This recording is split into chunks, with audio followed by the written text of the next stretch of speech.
In the summer of 1887, in a forgotten valley where the Wind River cuts through Wyoming Territory like a silver knife through leather, a 64-year-old former cavalry scout was about to discover that the secret to survival had been written on cave walls by his ancestors millions of years before gunpowder was ever invented.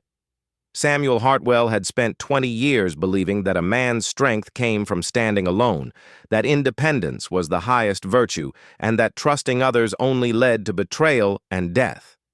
He was about to learn that everything he believed was wrong. What you're about to witness is the story of how a broken soldier found redemption not through individual heroics, but by learning the ancient art of cooperation that allowed early humans to survive when saber-toothed cats ruled the world and mammoth herds thundered across the plains. This is the tale of how cave paintings became battlefield tactics, how prehistoric hunting strategies defeated modern military discipline, and how a young Shoshone tracker taught an old cavalryman that sometimes the oldest wisdom is the most revolutionary. But most importantly, this is the story of how a man who had isolated himself from the world discovered that true strength doesn't come from what you can accomplish alone, but from what becomes possible when human beings choose to fight together as one coordinated organism, just as their ancestors did when the world was young and every day was a struggle against extinction.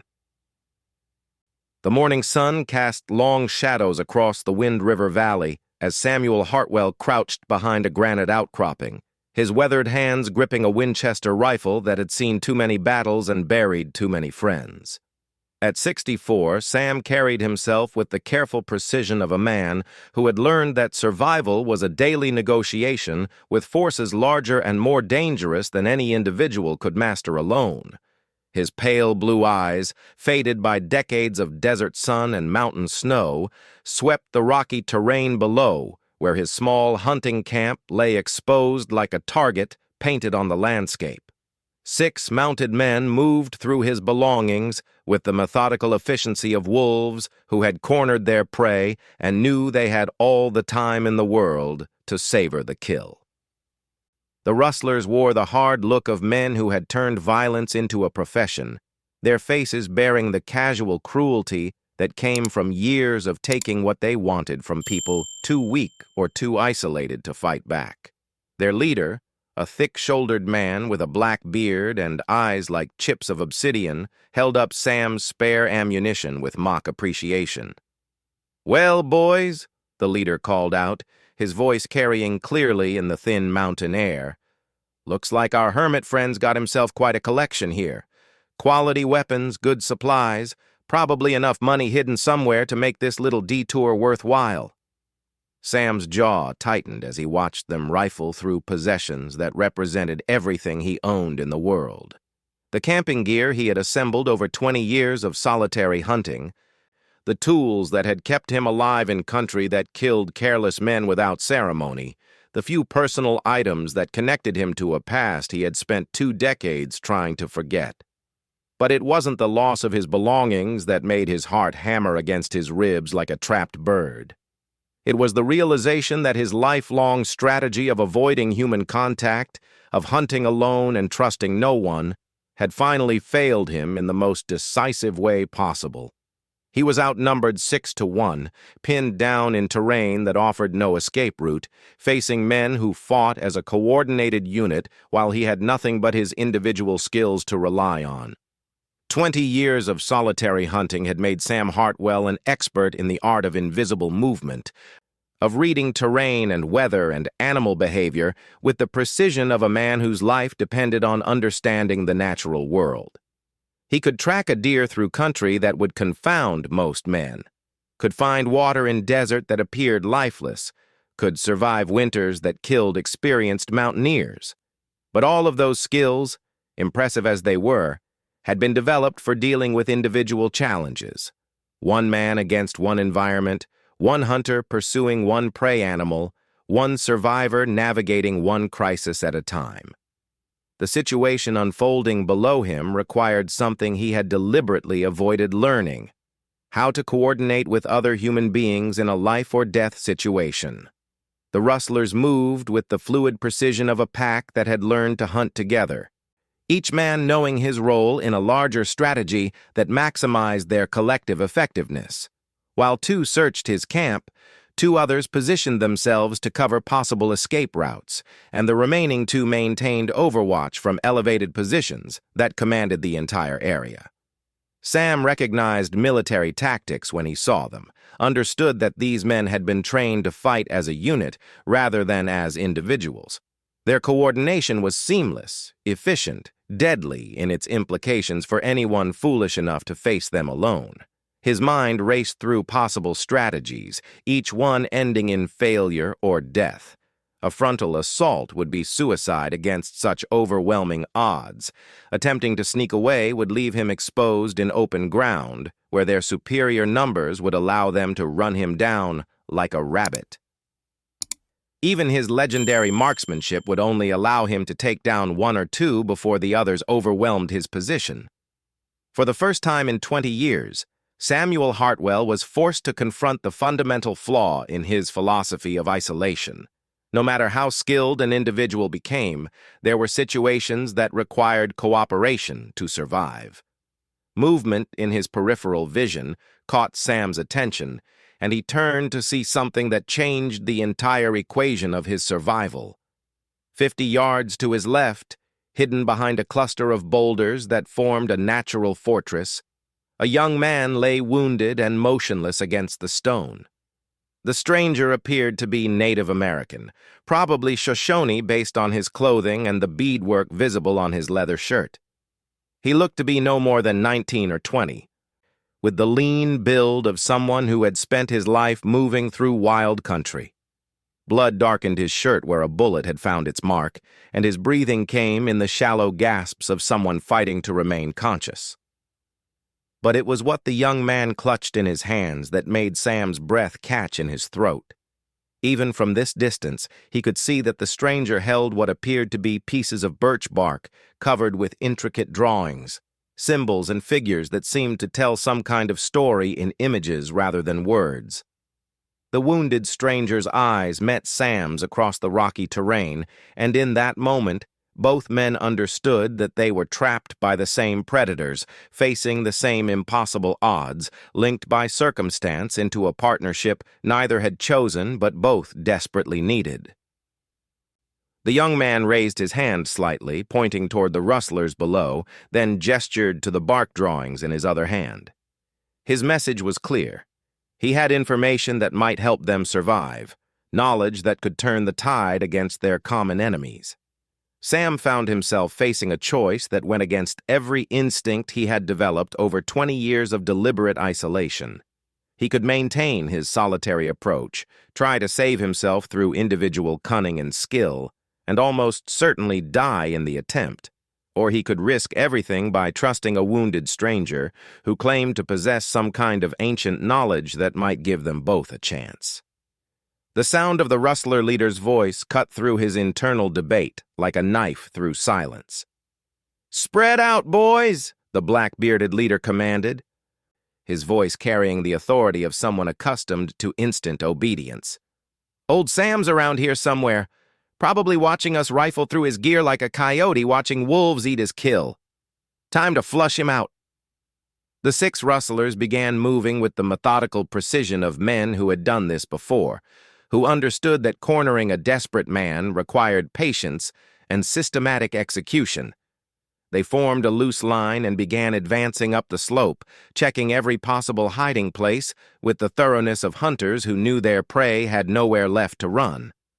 Sam felt sweat beginning to bead on his forehead, despite the cool mountain air. The rustler's coordinated search pattern was eliminating his options one by one, driving him toward a confrontation he couldn't win through individual action. In perhaps 10 minutes, they would reach his position, and then his 20-year exile from human society would end in violence and failure. The wounded stranger was making small gestures with his free hand, trying to communicate something urgent without making enough noise to attract the rustler's attention. He pointed to the bark drawings, then to Sam, then to the advancing line of armed men. His eyes held a desperate intensity that suggested he believed the ancient images contained information that could save them both. Against every instinct developed through 2 decades of self-reliance, Sam began moving toward the stranger's position. He stayed low, using the natural cover provided by the granite outcroppings, but every step felt like a betrayal of the principles that had kept him alive since the disaster that had destroyed his faith in cooperative action. The wounded young man's face showed relief as Sam approached, but there was something else in his expression, a mixture of hope and urgency that suggested he understood exactly how desperate their situation had become. "You the one they call Ghost Walker?" the stranger whispered, his voice barely audible above the sound of the rustlers' steady advance. His English was heavily accented but clear, marked by the careful pronunciation of someone speaking a learned rather than native language.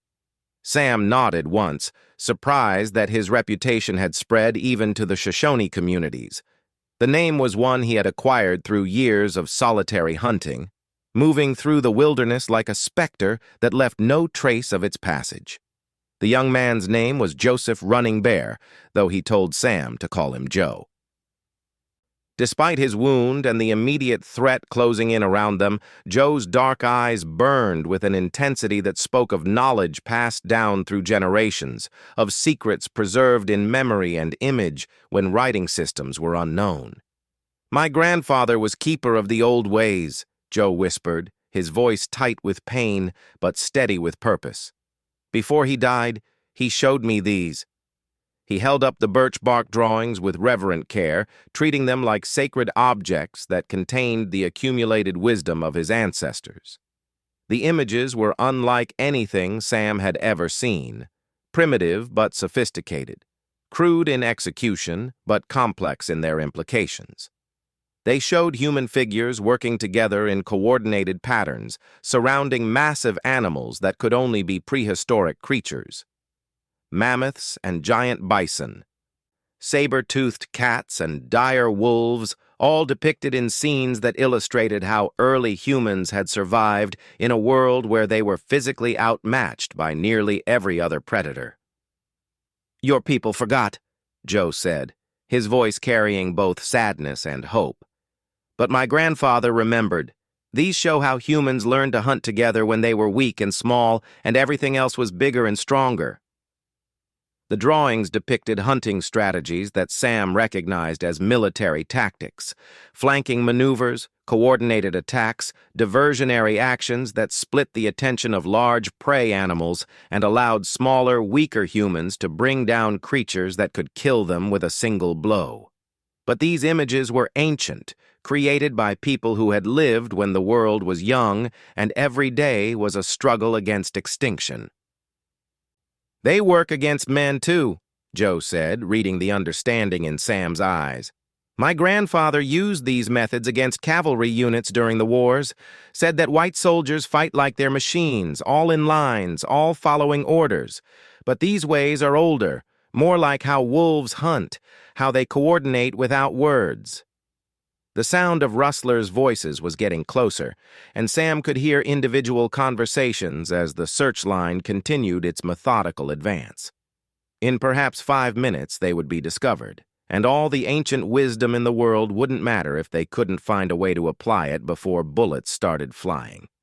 Joe pointed to a specific section of the bark drawings that showed 2 human figures working in coordination against a massive predator.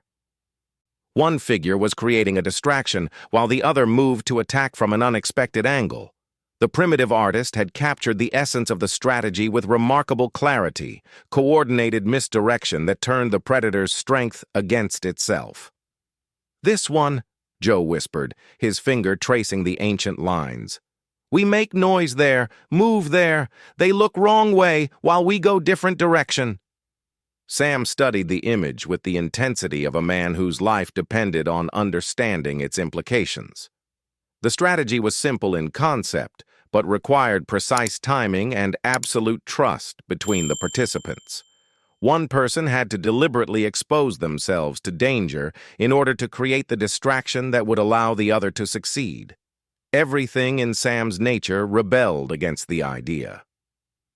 20 years of isolation had taught him that depending on others led to disaster.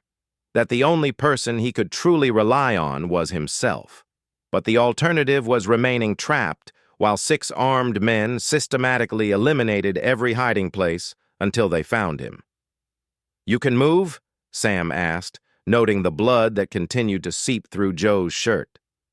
"Well enough," Joe replied, though the tightness around his eyes suggested that movement would cost him considerable pain. "Bullet went through the shoulder. Missed anything important. Grandfather always said pain is just another kind of information."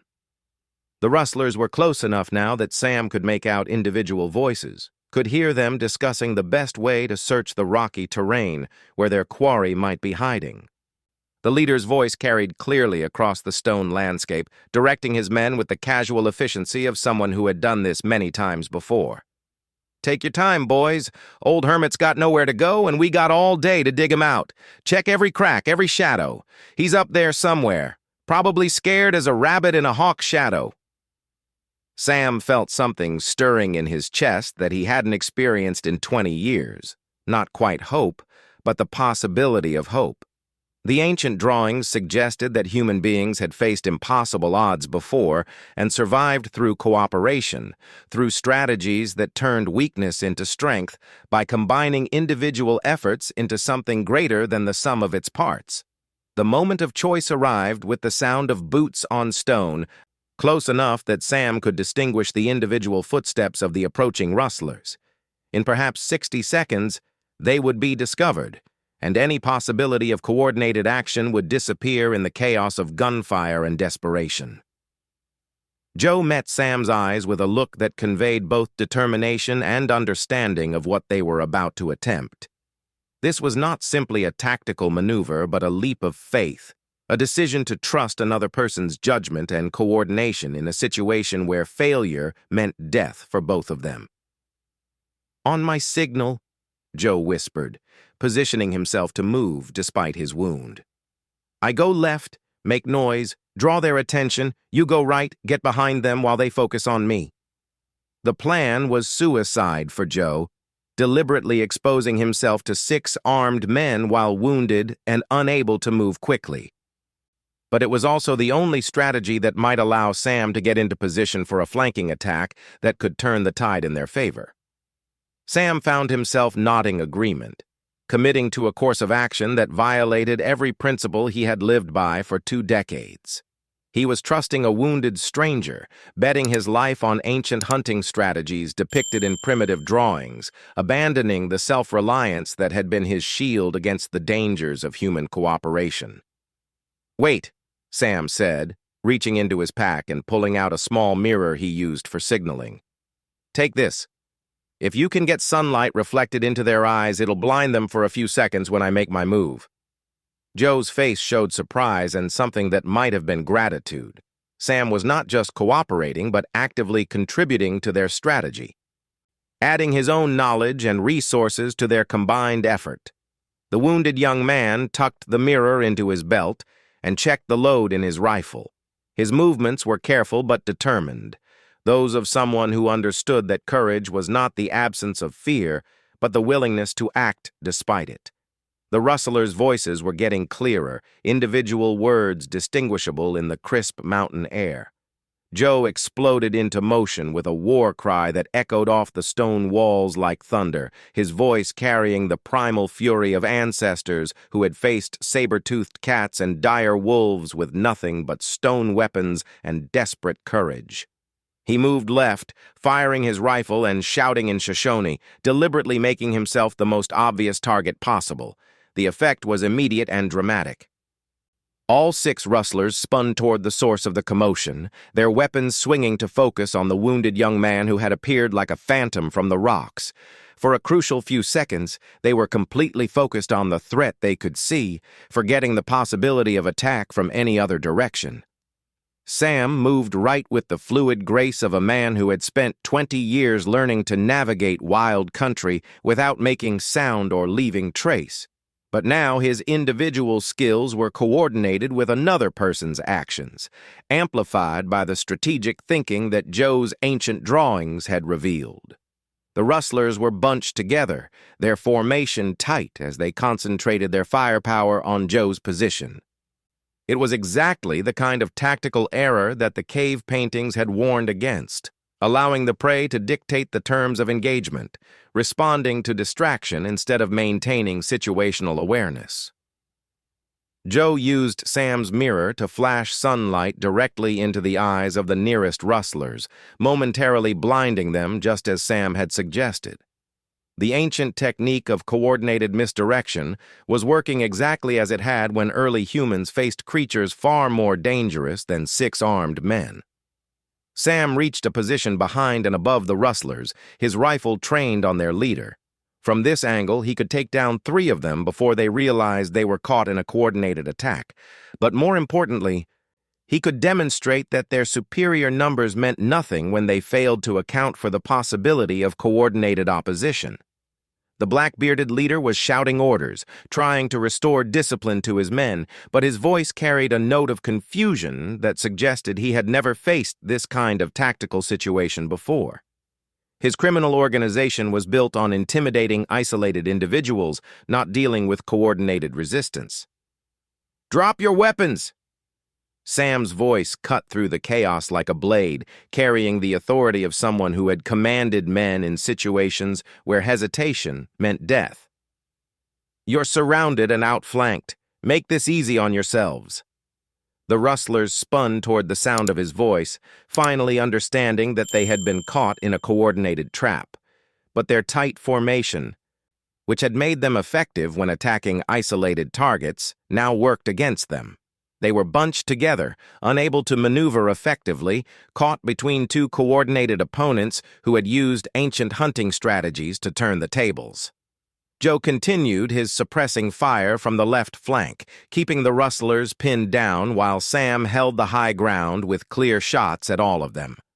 The coordination was seamless, instinctive, as if both men had been practicing these techniques for years rather than learning them from cave paintings minutes before. The leader's face showed the dawning realization that his superior numbers and modern weapons meant nothing against opponents who understood something his criminal organization had never learned: how to fight as a coordinated organism rather than as individuals following orders. "This ain't possible," one of the rustlers muttered, his voice tight with fear. "They got us pinned down like we was rabbits." "Shut up and think," the leader snapped, but his own voice carried uncertainty now. These were men who had built their reputation on terrorizing isolated homesteaders and solitary travelers, not dealing with organized resistance that used tactics older than recorded history. Sam could see Joe's position from his elevated vantage point, could tell that the young man was weakening from blood loss but maintaining his part of their coordinated defense. The ancient strategies were working, but they needed to end this confrontation quickly before Joe's strength failed entirely. "You've got one chance," Sam called out, his rifle never wavering from the leader's center of mass. "Ride out of this valley and don't come back. Next time you won't face just 2 men who remember how to work together." The implied threat was clear. There were others in the valley who could learn these ancient coordination techniques, who could transform from isolated targets into coordinated opposition that would make the rustlers' intimidation tactics obsolete.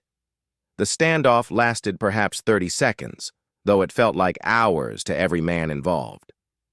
The rustlers found themselves caught in a tactical situation they had never encountered, pinned down by coordinated fire from opponents who seemed to anticipate their every move. The leader, his black beard bristling with frustration, finally seemed to understand that his organization's usual advantages, superior numbers, modern weapons, military-style coordination, meant nothing against adversaries who fought like their ancestors had when facing creatures far more dangerous than any human enemy.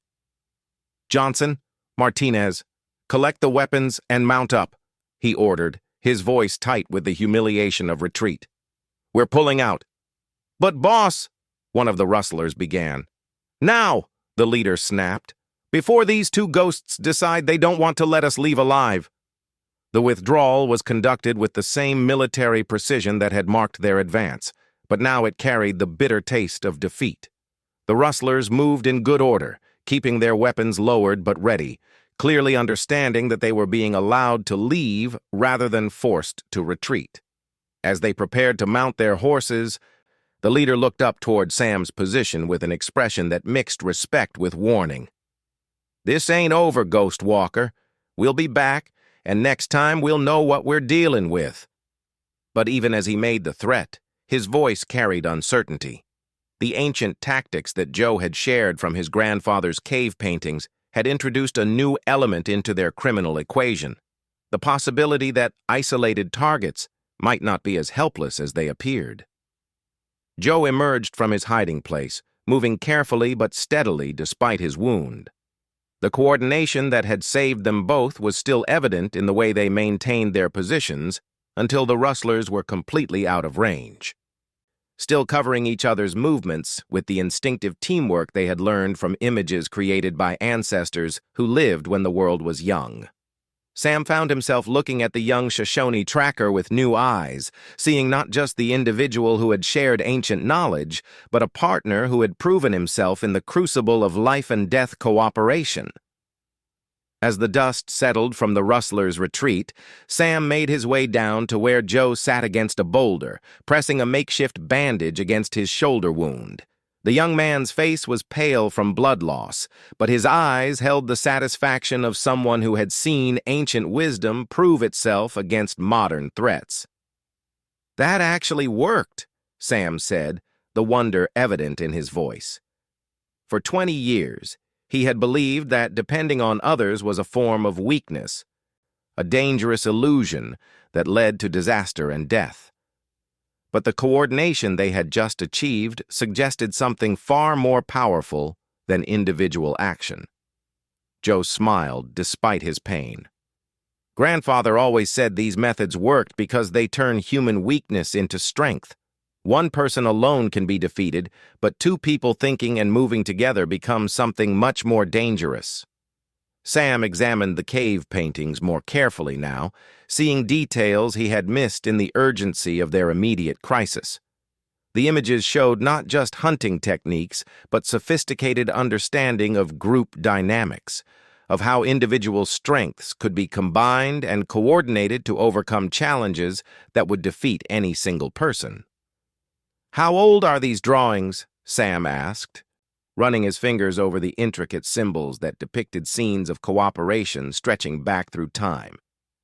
"Grandfather said they came from the time when humans first learned to hunt the great beasts," Joe replied. "When we were small and weak and everything else was bigger and stronger, these methods are how we survived to become what we are now." The implications were staggering.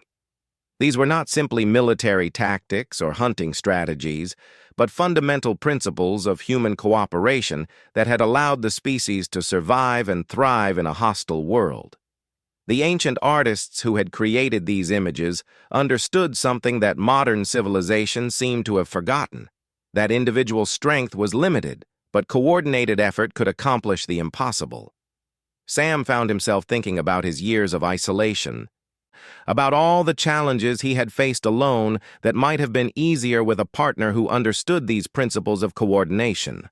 But more than that, he was beginning to understand that his exile from human society had not been protection from weakness, but abdication of the very source of human strength. The sight of Joe's blood-soaked shirt triggered memories that Sam had spent 20 years trying to suppress. Lieutenant William Hayes, lying in the dust of a canyon in Montana Territory, his uniform dark with blood, his eyes already glazing with the approach of death. Sam's beloved daughter Emma kneeling beside her husband's body, her face twisted with grief and rage as she looked up at the father who had failed to protect the man she loved. "You were supposed to watch out for him," Emma had said, her voice barely above a whisper but carrying the force of absolute condemnation. "He trusted you. We all trusted you. And you let him die because you had to go off on your own, because you couldn't stand to work with anyone else." The accusation had been unfair, but not entirely untrue. Sam had indeed left the unit to conduct solo reconnaissance, had believed that his individual skills were more valuable than his presence with the group. When the ambush came, he had been miles away, tracking signs that proved to be meaningless, while his son-in-law and 20 other good men died in a canyon that Sam might have helped them avoid. The guilt had driven him into exile, into the self-imposed isolation that he had told himself was wisdom, but now recognized as cowardice. He had withdrawn from human society not because cooperation was dangerous, but because he was afraid of being responsible for another person's death, afraid of trusting others and being trusted in return. Watching Joe press the bandage against his shoulder wound, Sam realized that the young man had risked his life to save a stranger, had shared ancient knowledge that could have remained secret, had demonstrated the kind of trust and cooperation that Sam had spent 2 decades avoiding. "Why did you help me?" Sam asked, his voice rough with emotions he had kept buried for 20 years. "You don't know me. I could have been like those rustlers, could have taken your knowledge and left you to die." Joe looked at him with eyes that held wisdom beyond his years. "Grandfather taught me that the ancient ways only work when people choose to trust each other. The drawings show cooperation, but they can't make it happen. That has to come from the heart." As Joe rested and allowed his wound to stabilize, he began explaining the larger context of what they had just experienced. The rustlers were not simply random criminals, but part of a systematic campaign of intimidation and land seizure that was affecting the entire Wind River Valley. "They killed my hunting party 3 days ago," Joe said, his voice carrying the weight of recent loss. 5 good men, all dead, because they wouldn't tell the rustlers where to find the ancient hunting grounds that my grandfather's people had used for generations. The hunting grounds were sacred to the Shoshone, places where their ancestors had practiced the coordination techniques depicted in the cave paintings. But they were also strategically valuable. High meadows with clear sightlines and natural defensive positions that would be perfect for anyone looking to control the entire valley. "The leader of these rustlers calls himself Colonel Kane," Joe continued. "He's building some kind of private army, driving out anyone who won't join his organization or pay tribute for protection. Says he's bringing order to the frontier, but it's really just conquest dressed up in fancy words." Sam felt a chill of recognition. He had heard rumors of Colonel Marcus Kane, a former Confederate officer who had supposedly died in the war, but had actually disappeared into the Western Territories to build a new kind of empire. Kane's organization operated like a military unit, with disciplined coordination and strategic thinking that made them far more dangerous than ordinary criminal gangs. "Your people tried to use the old methods against them?" Sam asked. Joe nodded grimly. "Some of the young men wanted to fight, thought the ancient ways would protect them, but they misunderstood what the drawings teach. It's not about fighting, it's about cooperation. You can't use these methods for war.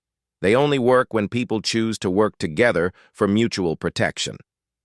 The distinction was crucial. The cave paintings depicted hunting strategies, not military tactics. They showed how humans could coordinate to obtain food and protect their communities, not how to wage war against other humans. When Joe's people had tried to use these methods for combat, they had missed the fundamental point. Cooperation required trust and shared purpose, not just coordinated movement. "Kane's men fight like soldiers," Joe explained, "all discipline and following orders. But the ancient ways are different. They require people to think together, to trust each other completely, to become something more than just individuals taking orders." Joe's description of Kane's organization helped Sam understand why the rustlers had been so disoriented by their coordinated defense. Military tactics were based on hierarchy and obedience, with individual soldiers following orders from commanders who made all strategic decisions. But the cave painting methods required something different: mutual trust and shared decision-making that created a form of coordination more flexible and responsive than military discipline. "Show me more," Sam said, studying the ancient drawings with new intensity. If Cain's building an army to control this valley, people need to know how to defend themselves using methods he won't understand. Joe carefully unrolled another section of birch bark, revealing images that depicted larger-scale coordination. Not just two hunters working together, but entire communities organizing for mutual defense against massive predators. The ancient artists had understood that some threats required not just individual cooperation, but network-level coordination that linked multiple groups into a larger defensive organism. These show how different bands would coordinate during the great hunts, Joe explained, pointing to symbols that represented communication between scattered groups. Not just one tribe, but multiple communities working together to survive threats too large for any single group to handle. The implications for defending the Wind River Valley were obvious.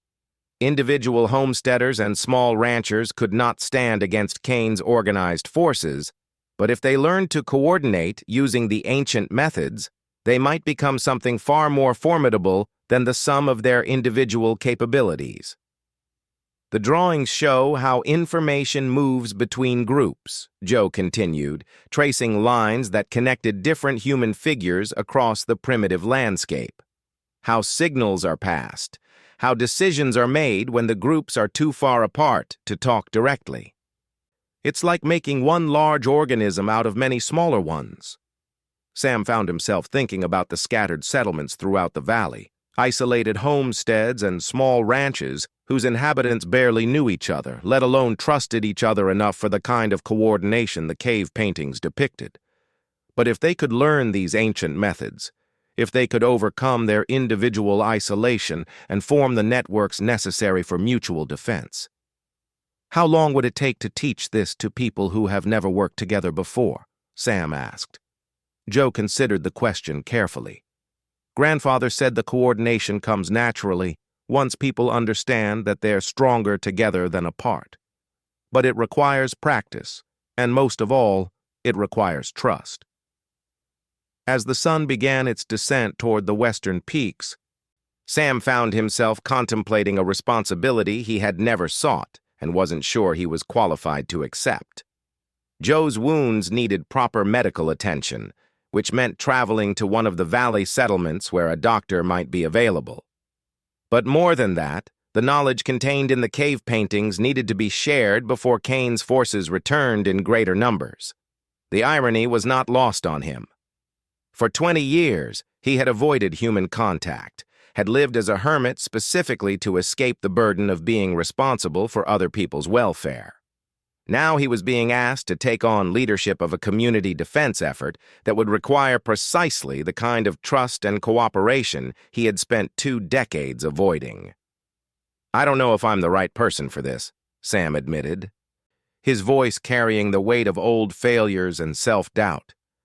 "I haven't exactly been successful at keeping people alive when they depended on me." Joe looked at him with eyes that seemed to see more than Sam was comfortable revealing. "Grandfather said that the ancient ways choose their own teachers. You can't force someone to understand cooperation, and you can't prevent it when the time is right."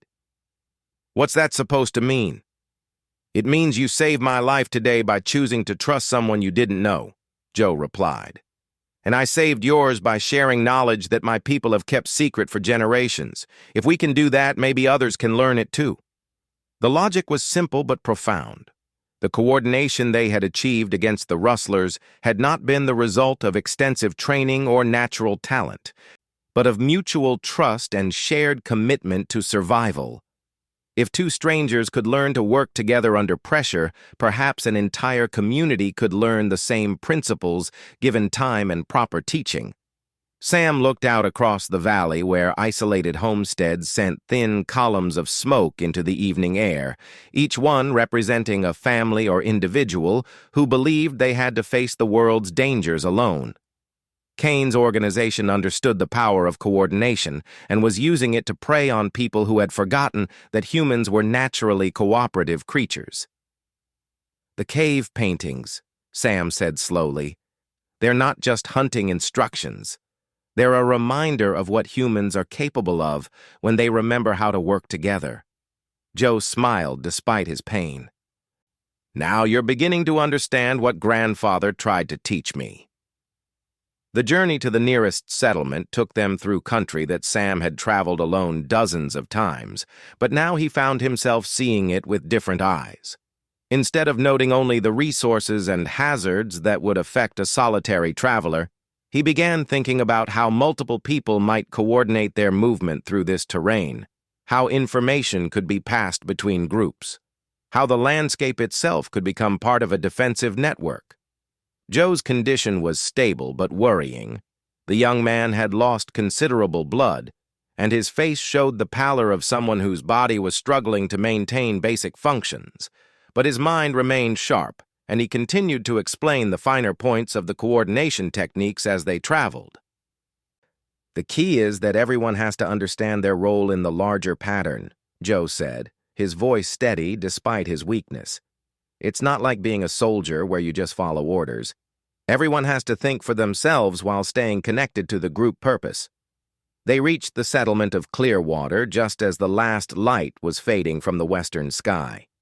It was a typical frontier community, a cluster of wooden buildings arranged around a main street, with a general store, a saloon, a church, and perhaps a dozen houses that sheltered the families who had come west looking for opportunities that the established eastern cities could no longer provide.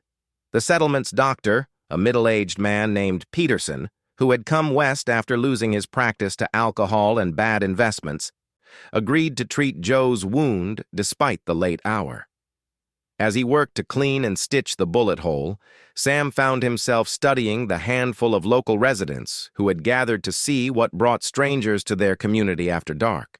They were typical frontier people, hard-working, self-reliant, suspicious of outsiders but curious about news from the outside world.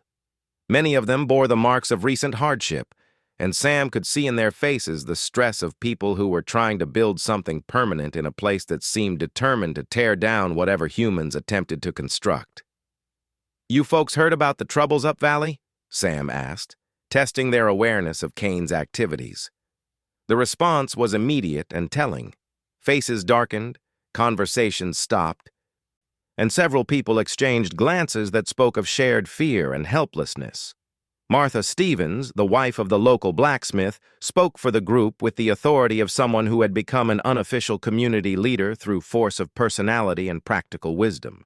She was perhaps 50 years old, with graying hair and hands that bore the calluses of a woman who had spent her life working alongside her husband in a profession that demanded both strength and precision. "We heard," she said, her voice carrying the weariness of people who had faced problems they couldn't solve. "Kane's men have been through here twice in the past month, demanding tribute for protection services. Most folks paid up rather than risk having their homes burned out." The pattern was familiar from a dozen other frontier communities that Sam had observed during his years of wandering. Criminal organizations would establish themselves as the only source of order in lawless territories, then gradually transform protection into extortion and cooperation into submission. "How many able-bodied people in the settlement?" Sam asked. "Maybe 20 adults," Martha replied, "but most of them have never been in a fight more serious than a tavern disagreement. We're not soldiers, Mr. Hartwell. We're farmers and tradesmen and folks who came out here to get away from other people's wars." Joe spoke up from the doctor's table, his voice weak but determined. "You don't need to be soldiers. The ancient ways are not about fighting, they're about cooperation." The concept clearly confused the assembled settlers. Like most frontier people, they understood individual courage and self-reliance, but the idea of coordinated action beyond basic community cooperation was foreign to their experience. Sam found himself in the strange position of trying to explain something he had only learned hours before. But as he began describing what he and Joe had accomplished against superior odds, he could see understanding beginning to dawn in several faces. "It's like how you build a barn," he said, groping for analogies that would make sense to his audience. "One person alone can't raise those heavy beams, but if everyone knows their role and works together, something gets built that none of you could have made by yourselves." Martha nodded slowly. But Kane's men are trained fighters. They know how to work together, too. They know how to follow orders, Joe corrected, his voice gaining strength as he spoke about his grandfather's teachings. But that's different from real cooperation. Orders come from above and flow down. Cooperation means everyone thinking together toward the same goal. Dr. Peterson finished treating Joe's wound and announced that the young man needed rest but would recover fully if he avoided strenuous activity for several days. This created an unexpected opportunity. Time for the ancient knowledge to be properly shared and understood before any practical application became necessary. Over the next 3 days, word spread throughout the valley that something new was being offered to communities that had felt helpless in the face of Kane's growing influence. Not military training or weapons, but something older and more fundamental, knowledge of how humans had learned to survive and thrive through cooperation when they were weak and the world was dangerous. The cave paintings became the center of daily gatherings in Clearwater's church, where Joe would explain the ancient techniques while Sam translated them into practical applications for frontier defense. The settlers approached the lessons with the same methodical attention they gave to learning new farming techniques or construction methods, understanding that their survival might depend on mastering skills that had been developed by their ancestors millions of years ago. Sarah Thompson, a young widow who had been trying to maintain her late husband's ranch alone, was among the first to grasp the implications of what they were learning. "It's not about becoming fighters," she said during one of the evening discussions. "It's about becoming something that's harder to fight." The insight was profound. Individual settlers could be intimidated, isolated, picked off one by an organized criminal force. But a community that had learned to think and act as a coordinated organism would present challenges that Kane's military-style organization was not equipped to handle. As the lessons continued, Sam found himself rediscovering aspects of leadership he had forgotten during his years of isolation. Not the authoritarian command style that had characterized his military service, but something more collaborative, helping people discover their own capabilities while coordinating those individual strengths into collective action. The ancient methods required this kind of shared leadership, Joe explained. No single person could coordinate the movements of an entire community the way a general commanded troops. Instead, the coordination had to emerge from mutual understanding and shared commitment to common goals. Word reached Clearwater on a Thursday morning that Kane's forces were moving through the valley in greater numbers than ever before, demanding not just tribute but active recruitment from the scattered settlements. Communities that had previously been able to buy temporary peace were now being told to choose between joining Kane's organization or being driven out entirely. The timeline that Sam and Joe had hoped for, weeks or months to develop the valley's defensive capabilities, had collapsed to days or perhaps hours. Kane was moving to consolidate his control before any organized resistance could develop, and his intelligence network had apparently informed him that something unusual was happening in the settlements.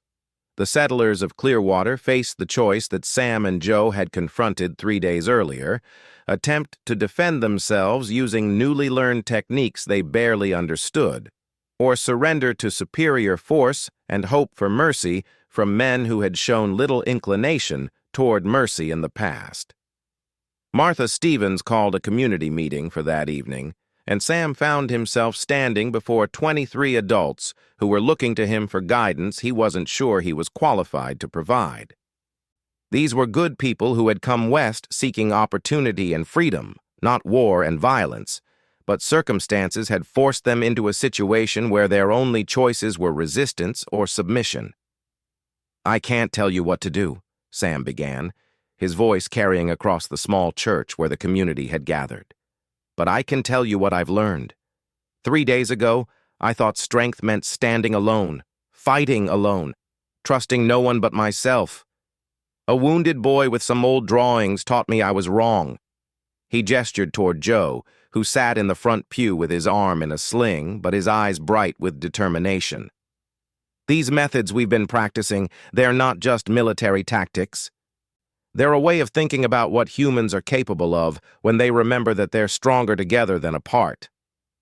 The silence that followed was heavy with the weight of decision. These people had spent their lives as individuals and families, responsible primarily for their own welfare and success. What Sam was asking them to consider was a fundamental change in how they thought about community, about mutual responsibility, about the price and rewards of cooperation.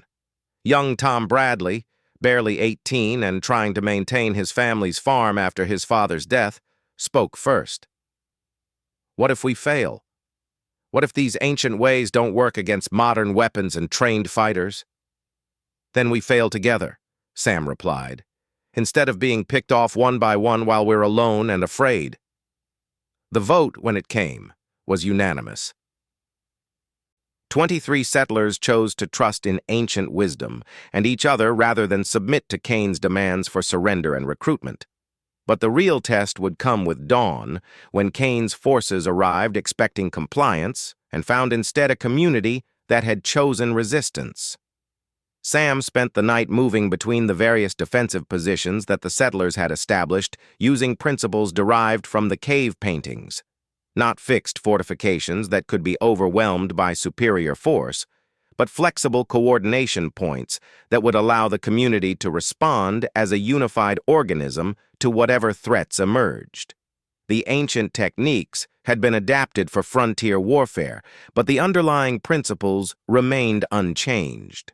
Multiple groups working in coordination, sharing information, supporting each other's efforts while maintaining the flexibility to respond to changing circumstances. It was far more sophisticated than simple military tactics, requiring each participant to think strategically while maintaining awareness of the larger collective effort. Joe had positioned himself at the church where he could coordinate communications between the scattered defensive groups. His wound prevented him from taking a more active role, but his understanding of the ancient methods made him invaluable as the community's tactical coordinator. As the first light of dawn began to illuminate the eastern peaks, Sam found himself thinking about his daughter Emma, about the letter he had written but never sent explaining why he had chosen to help these people instead of maintaining the isolation that had protected him from responsibility and potential failure. "Maybe you were right to blame me," he had written. "Maybe I was a coward who ran away instead of learning how to be part of something larger than myself. But I'm trying to learn now, and I'm hoping that William would understand why I finally chose to stand with people instead of apart from them." The sound of approaching hoofbeats echoed across the valley floor, and Sam checked his rifle one final time before settling into the position that would allow him to coordinate with Tom Bradley's group while maintaining fire support for Martha Stevens's team. Kane's forces were coming, expecting to find scattered individuals they could intimidate into submission. Instead, they would encounter something their military training had not prepared them for. A community that had learned to think and fight as a coordinated organism, using methods developed by ancestors who had survived when humanity was young and the world was full of creatures far more dangerous than any human army. The ancient wisdom was about to face its ultimate test against modern force, and Sam found himself no longer afraid of the outcome. Win or lose, they would face it together, and that made all the difference in the world.